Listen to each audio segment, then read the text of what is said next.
Bonjour et bienvenue sur la chaîne YouTube d'AutoPlus. Je suis très heureux de vous retrouver ici sur l'île de Majorque pour essayer la nouvelle génération du Citroën C5 Aircross. Il devra réussir là où l'ancien a échoué, c'est-à-dire surpasser la concurrence avec des modèles comme le Peugeot 3008 ou encore le Renault Austral. Mais alors, quels sont ses arguments pour ce faire? C'est ce que nous allons essayer de voir ensemble dans cette vidéo.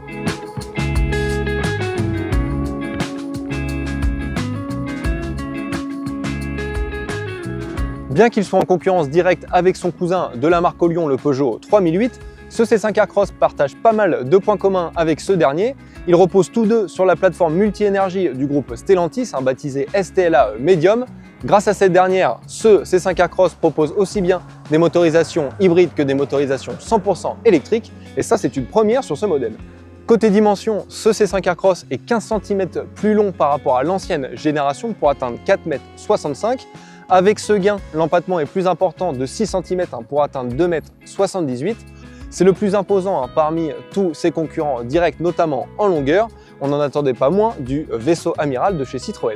Que ce soit pour ce C5 Aircross, pour le Renault Austral ou encore le Peugeot 3008, ils adoptent tous des lignes assez tendues avec une ligne de toit très fuyante. Cependant, chacun des trois amène sa petite touche personnelle, mais des trois, c'est vraiment ce C5 Aircross qui se démarque le plus en apportant des éléments vraiment distinctifs. Sur la face avant, vous avez un capot qui est sculpté avec une signature lumineuse en trois parties. C'est la nouvelle signature lumineuse de la marque. Elle est différente en fonction des modèles de la gamme, à l'instar de ce qu'on peut voir chez Renault. Sur ce C5 Aircross, ça se traduit par deux segments très fins juste ici et deux optiques carrées directement positionnées dans les projecteurs. Ces phares sont reliés par ce bandeau noir positionné de façon verticale.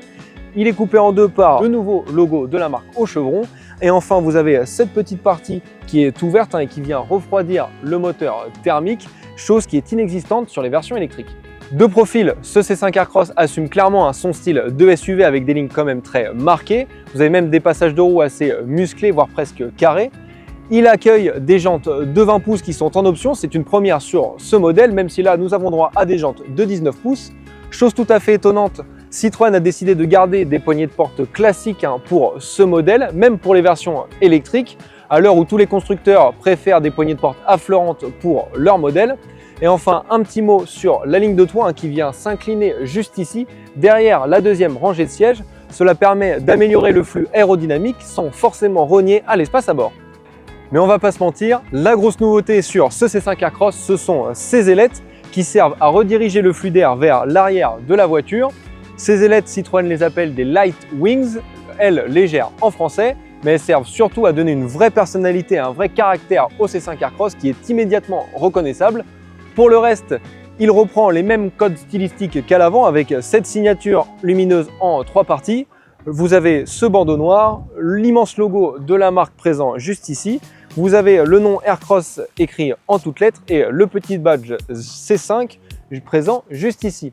On remarque que la malle est quand même très verticale pour maximiser le volume du coffre. Transition toute trouvée pour vous parler du volume de ce dernier. AutoPlus, qui a d'ores et déjà réalisé les mesures, a démontré un volume de chargement de 570 décimètres cubes en configuration normale. C'est bien plus que les 520 décimètres cubes du Peugeot 3008 ou des 525 décimètres cubes du Renault Austral. Et selon Citroën, une fois que vous abattez les sièges arrière, on peut grimper jusqu'à 1668 litres de volume de chargement. Et ça, c'est vraiment pas mal.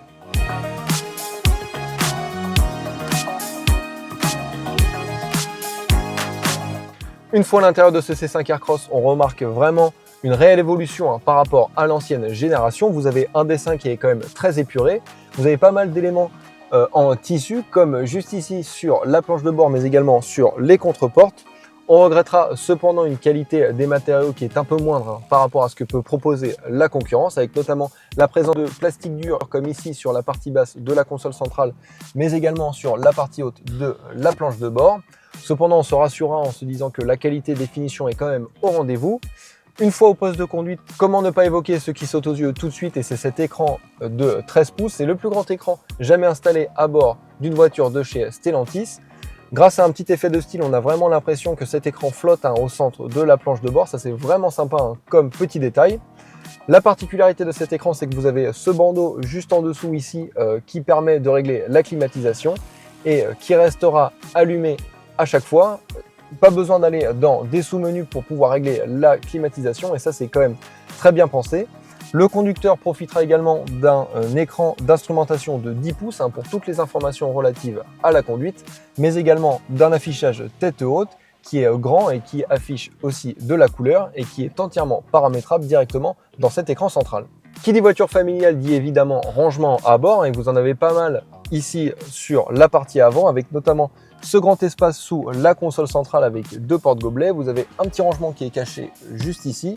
Vous avez bien évidemment de la place dans les vides-poches. On remarque un porte-gobelet qui est positionné juste ici sous ce chargeur à induction qui est ventilé. Vous avez une boîte à gants alors qui n'est pas très profonde mais vous pourrez ranger quand même pas mal d'affaires à l'intérieur. Et puis pour finir, vous avez quand même un espace qui est assez profond juste sous la coudoir centrale. Une fois installé à l'arrière, c'est vrai qu'on a quand même pas mal de place à bord de ce C5 Aircross. Cependant, cette nouvelle génération apporte quand même un changement majeur puisque vous n'avez plus 3 sièges indépendants et coulissants. Ça, c'était la vraie force de l'ancien C5 Aircross qui permettait une grande modularité. Vous pouviez vraiment aménager votre chargement comme bon vous semble et c'était un vrai argument pour les familles. Là, ici, Citroën revient vraiment vers quelque chose de plus classique avec une vraie banquette positionnée en 1 tiers, 2 tiers. Sachez que ces sièges sont quand même très confortables, vous avez quand même pas mal de place, notamment ici devant les genoux, mais également au-dessus de la tête avec encore une fois cette ligne de toit qui vient s'incliner derrière cette deuxième rangée de sièges. Et pour encore plus de confort, sachez que les dossiers de cette banquette sont inclinables.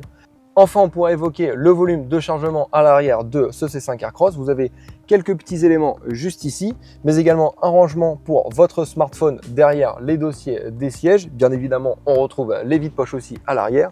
Et si on abaisse la coudoir centrale, qui est quand même très grand, ça c'est vraiment super, c'est très confortable. Vous avez deux porte-gobelets et encore un petit élément pour ranger votre smartphone.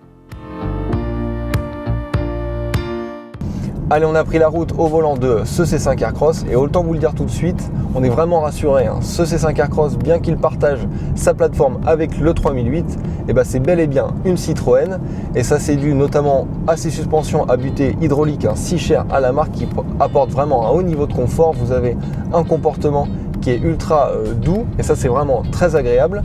Ces suspensions gomment assez bien la plupart des aspérités de la route. On sent vraiment que Citroën a fait un gros travail sur le châssis de ce modèle pour maximiser le confort des occupants à bord. Bien évidemment, ce choix fait, vous avez quelques mouvements de caisse et un peu de roulis, surtout quand vous augmentez le rythme, mais on se rassure en se disant que ce C5 n'est vraiment pas fait pour ça. Ce haut niveau de confort est sublimé par des sièges qui sont eux aussi ultra confortables. On a vraiment l'impression d'être dans son salon au volant de ce C5 Aircross. On se voit vraiment enchaîner les kilomètres à son volant. Sachez que dans les plus hauts niveaux de finition, ces sièges pourront même être massants, ventilés et chauffants. Côté point négatif, on peut évoquer l'insonorisation qui est pas excellente. On a quand même un peu de bruit d'air à l'intérieur de l'habitacle, mais également des bruits venant de la baie moteur une fois que le moteur thermique se met en marche. Et même quand il s'éteint, vous avez encore des bruits venant du moteur électrique. Vous avez un sifflement qui est persistant et qui peut se faire entendre encore une fois à l'intérieur de l'habitacle et qui peut être un peu dérangeant à la longue. Et ça, c'est vrai que c'est un petit peu dommage. Évoquons les motorisations qui seront disponibles au lancement du modèle. Elles sont au nombre de 4. Vous avez deux motorisations 100% électriques, une de 210 et l'autre de 230 chevaux. Et enfin, deux motorisations hybrides, un hybride simple de 145 chevaux et un hybride rechargeable de 195 chevaux.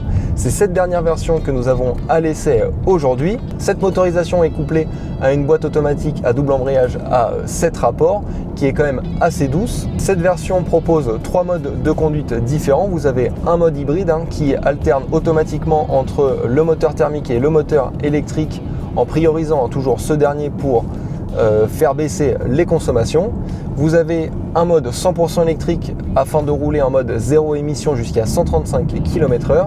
Et enfin un mode sport qui combine à la fois le moteur électrique et le moteur thermique afin de délivrer toute la puissance. Ce dernier n'aura aucune incidence sur la dureté des suspensions, cependant il agira sur la direction, sur la réponse à la pédale de l'accélérateur mais également sur la transmission.